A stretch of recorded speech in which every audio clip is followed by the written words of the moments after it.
Hey guys, Happy New Year. Today I'm going to give you guys my top 10 favorite movies of 2023.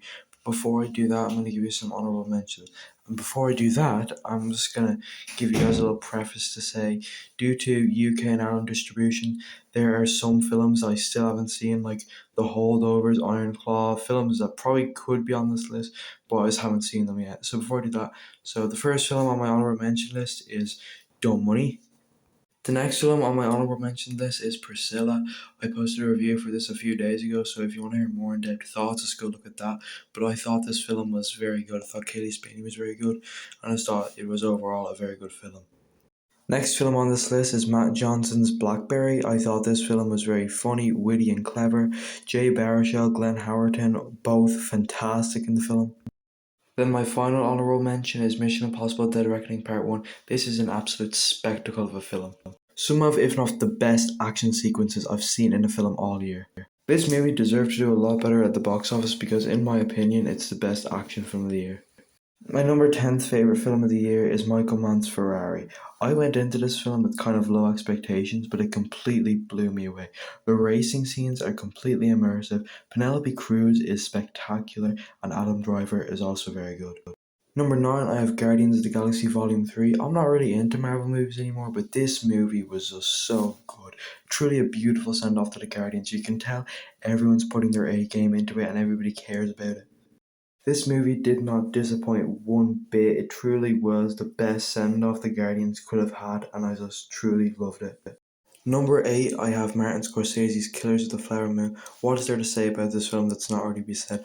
All the acting performances are incredible. A Pacific standout is Lily Gladstone. She is just incredible and will honestly be deserving of an Oscar win. Everyone else is also great. DiCaprio is great. De Niro is great. Jesse Plemons for a small role is also great. This movie is incredible. Number 7, I have Justin Triet's Anatomy of a Fall. I have a review for this in my Movies I Watch in November video, so if you want to hear more in-depth thoughts, just go look at that video. But just to reiterate some of those thoughts, this movie is incredible. Sandra Hüller is incredible. Probably the most well-written film I've seen all year. Number 6, I have Nicolas Cage's Dream Scenario. Again, I have a review for this in my Movies I Watch in November videos, but just to reiterate this movie is incredible. Nicolas Cage honestly delivers one of his best performances. This movie actually feels like it has something to say in its commentary on cancel culture and doesn't feel like it's trying to pick a side on the political spectrum.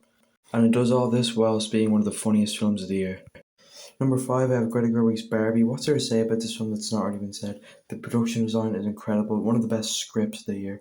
Margot Robbie is very good, but Ryan Gosling steals the show. This film delivers my favourite movie scene of the year in the I'm Just Ken musical number. Overall, this is just an incredible film. Blew away any sort of expectations I had for it. My fourth film is Spider-Man Across the Spider-Verse. This film, let alone how spectacular his story was, this film is just a beautiful film just to look at. Like you could turn the volume down to 0 and just look at this film and it would still be a spectacular experience. And this film is basically just a 2-hour first act, yet it's still such a compelling and moving film. In my opinion, it's the second best Spider-Man film just behind Sam Raimi's Spider-Man 2. My third film is Christopher Nolan's Oppenheimer. Where do I even begin? This film has 2 Oscar-worthy performances in Cillian Murphy's performance and Robert Downey Jr.'s performance. This film is just a masterpiece. Like everything that can be said about this film has basically already been said, so I'm not just gonna sit here and reiterate it, but you already know, it's an incredible film, technical wise, the way it's written, the way it's directed, just an overall brilliant film.